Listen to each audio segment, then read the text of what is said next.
Welcome back to the CF Nevada YouTube channel. I'm Josh, and I'm laying under my 1985 Peterbilt Cabover. I'm trying to change out my starter here. It's gone out on me, and we got a new lower gear reduction starter we're going to be putting in it. But so far, becoming a pain in the butt because I'm not able to get the socket on there, so I'm trying to figure out the right extension to where I get a little bit of leverage to the side. So I'm gonna keep working at it, and I'll show you what I'm doing here in a minute.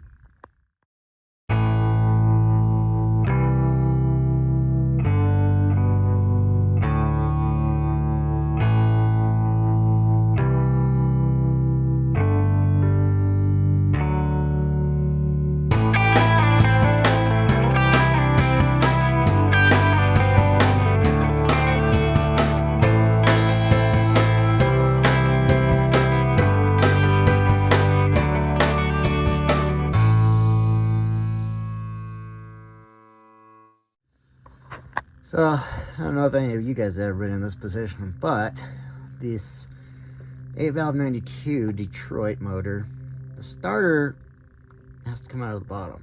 So let me show you. The motor here, the starter, can drop right out of the bottom, but you can see over here that third, which on the other two is the 12 point. Third one up here is like a almost, oh shoot, what is it? It was like a 7/8 socket. So they changed the nut or bolt up there at some point, and you can't get in from the top because the headers are sitting right above this on mine, and then you can see the frame rail here, so you really can't come from the top. And the best way is getting in from the bottom, but then setting up the socket on an extension to another extension, getting back here to that third nut. But as I was getting it, everything loosened up just fine. The only problem is when I went to adjust it for a second, the socket popped off, and now I'm in a pickle trying to get the dang extension on the extension to the socket back in. So this is fun, but I did get my wires unhooked my batteries, and I'm almost ready to drop it out of here, but I'm just stuck trying to get that last nut taken off, or last bolt. Alright, so got it out, but then there's one stupid wire still on the top that I couldn't see, and now I'm trying to reach for tools. My arms are tired. It's a pain in the ass trying to work from the bottom, but almost there. I'm okay, guys. It's okay. Finally got this. I reached for the socket set and I was able to get it, but it's only like a 30 pound starter sitting on my tummy. So get this last wire off, and then we can take a look. All right, so we got it out. Here's that stuck. Oh, that's why it came off, and then it got itself jammed between there. That was going to be a pain in the butt to ever try to get that back on, but at least I got enough of the threads on the bolt out. See if I can get this off one hand. So, okay, it was 15/16 bolt that they put in there instead of the original, what you call it, 16 point. So, all in all, I think the starter per Peterbilt said that this should line up just fine. Yeah, it looks like it's gotten some wear on it, and it's wiggled around. I mean, the gear inside doesn't look too bad, but it just was getting jammed up, I think, in there, because it was only, it would go and then it would just click, and I could get it to start sometimes, and then if it got jammed up, it just wouldn't do anything. So it seemed like it was time to change the starter, because one, I couldn't start it. So, but man, I've definitely gotten some wiggle in there and pushed that out. So let's grab a new one and get this bad boy in. So this is my original starter, and then this is the Delco Remy 39MT, right off the shelf from Peterbilt. It's got the gear reduction in there.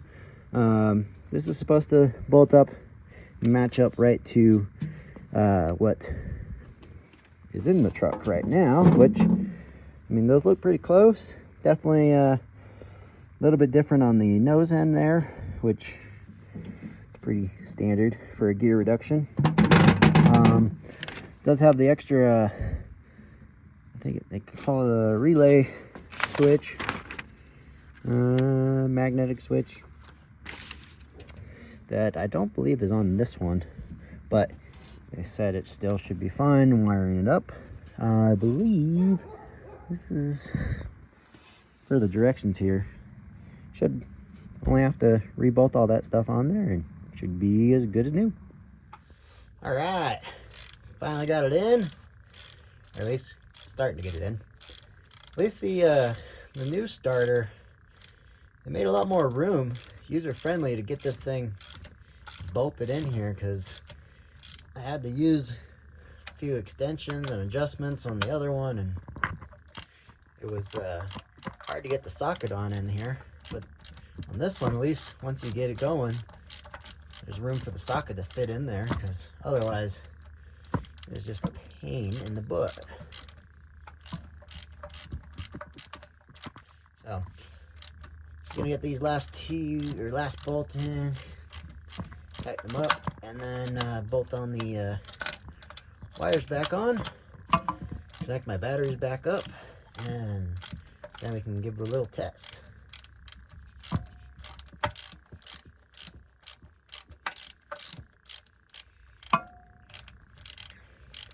This 39MT starter was like half the weight of the original one, so I dropped a little weight too on it. It was probably, I don't know, 15 pounds or so difference, maybe. I didn't really weigh them or look.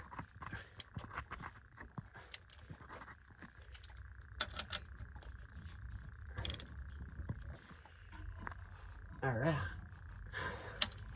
have to grab my torque wrench, but at least that's on there. All right, got the new one in.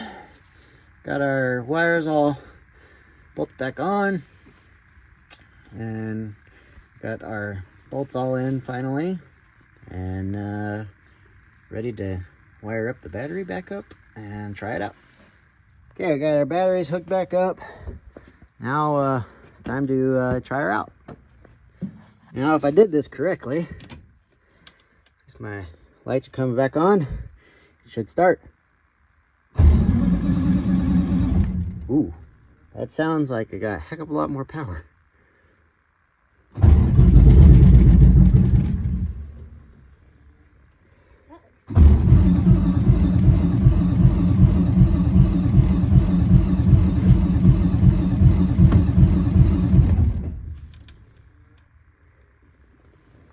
It's a little cold.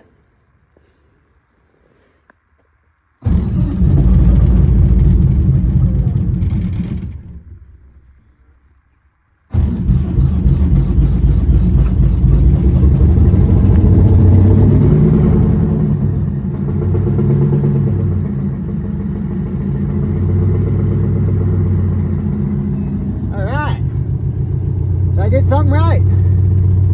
Got that nice view. There's my other Peterbilt.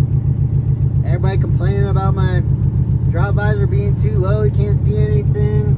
I mean, shoot. That other truck's 10 foot tall. And I see just fine.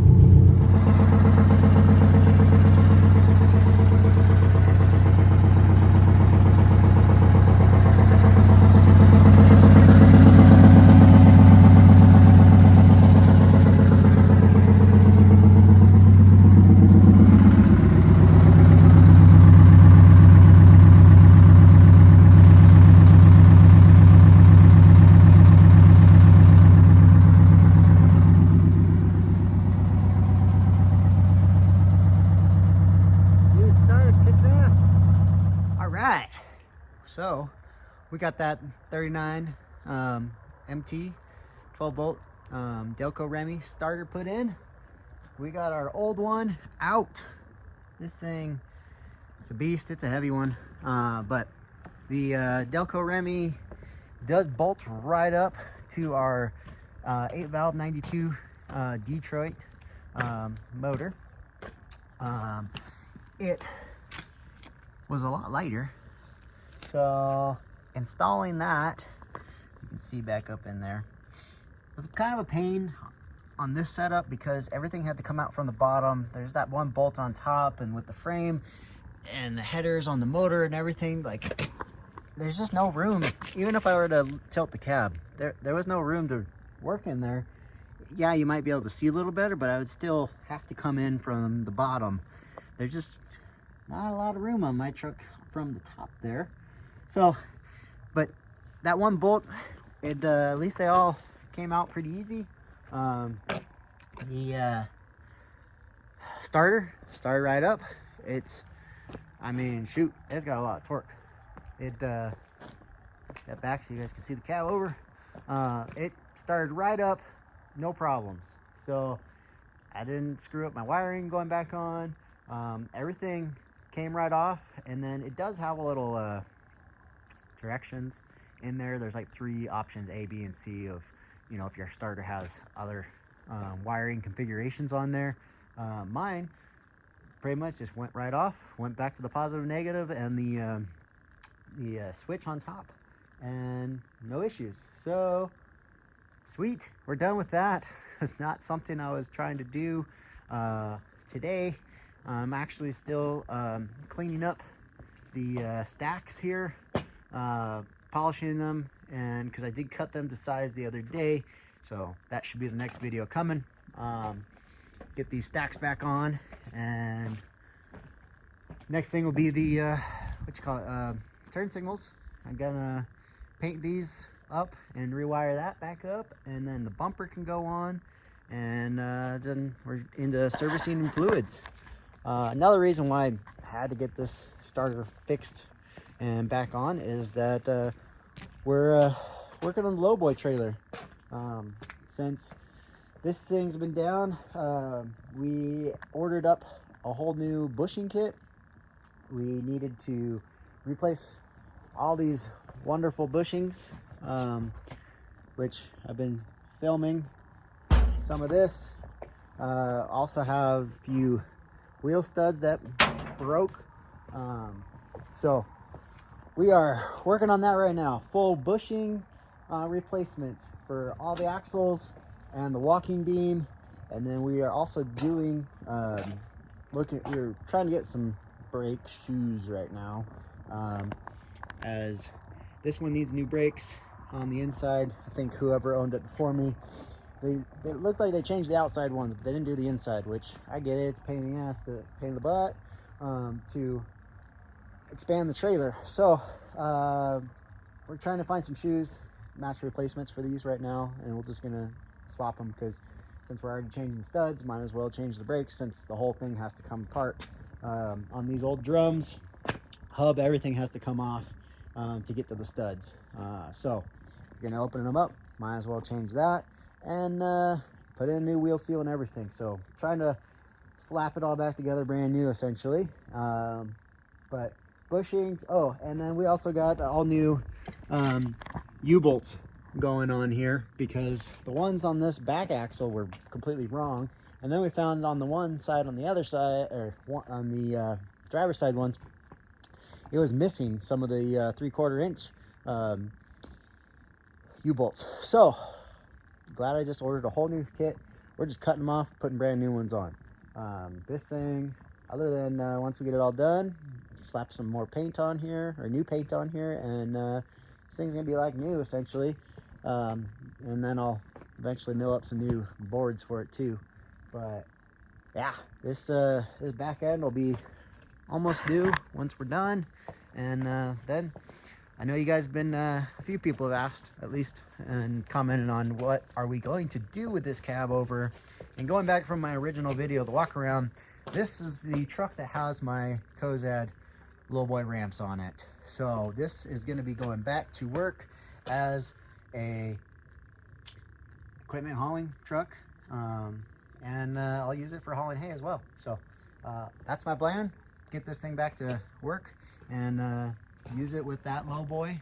I'll probably eventually repaint this too. It's gonna, instead of that red stripe, it'll be an orange stripe, match the truck. So it's getting closer little by little. Hopefully you know, learn something like me today. I never changed the starter on a old Detroit like this, but I'm liking that Delco Remy starter. It a lot more what you call it, torque on there. So it's pretty sweet. Starts right up, especially with this 2-stroke. Shouldn't have any issues now. But thanks for watching. If you guys got any questions, comment down below, and please like and subscribe and share the video. Hopefully we are getting closer and closer to having 1,000 subscribers, and I really appreciate all the comments and everybody following along on our Peterbilt build. And I'll be getting some other stuff out here with Kozad and another review video on our paint booth. So thanks for watching, guys, and I hope you guys have a great Thanksgiving. I know that's coming, and I'll try to get a few more videos out. Thanks.